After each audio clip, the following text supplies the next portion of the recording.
That's right, everyone's favorite number 2 driver, Marc-Terry Masakiello, returns for Season 2, this time obviously partnering Fernando Alonso at Aston Martin Mercedes, or as everyone likes to call them, Aston Martin Aramco Cognizant F1 Team Mercedes. In this series, I basically play the role of the wingman or the number 2 driver, and I try to help my teammate as much as possible without dirty driving or dirty tricks, something like Crashgate or anything like that. But there are things that are permitted, something like staying out longer, sacrificing my race but slowing down the opponents. Of course, I'm not allowed to push them off track or to crash into them. Also, I'm allowed to give my teammate a tow in qualifying, and of course, moving out of the way if he is right behind me. Fernando is faster than you. The objectives are very simple.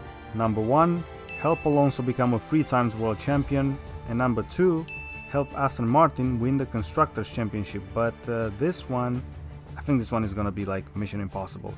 But anything can happen, so we'll see. The calendar will now have 23 races, this is a full season instead of 16, but the race distance will be reduced from 50% to 35%, qualifying will be set to short, and of course we have the free practice sessions. Just like in Season 1, every single race I will use a different helmet and I will pay tribute to a driver that at some point in their career had to play the number 2 role.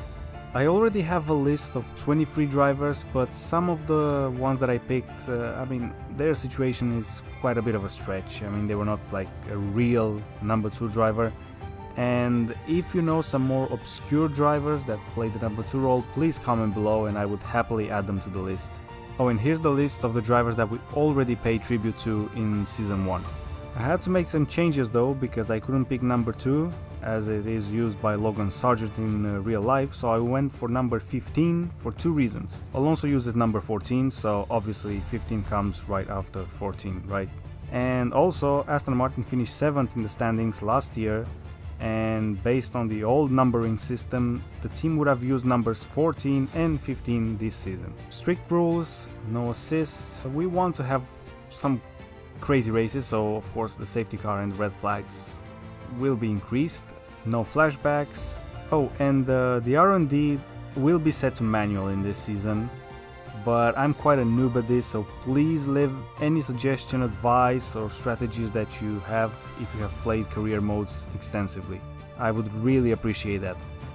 Here are the camera settings, because some people asked me about this a lot in Season 1. And now let's talk a bit about the pre-season testing that I've done, which were basically some quick races, like 25%, 35%, and let me tell you what, the first part of the season will be very difficult. In the first 5 races, I think we should focus on getting P3 or P4 in every race.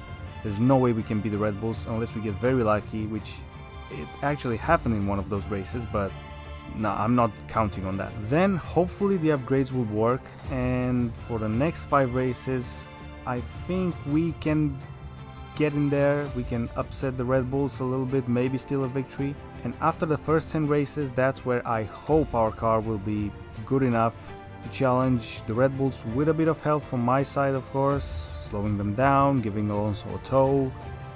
And yeah, I tell you what, this season will be very difficult. Season 1 was very easy after the first half. This one is gonna be like exactly the opposite. And well, that's all from me. That's all you need to know about this championship. So I'll see you in Bahrain.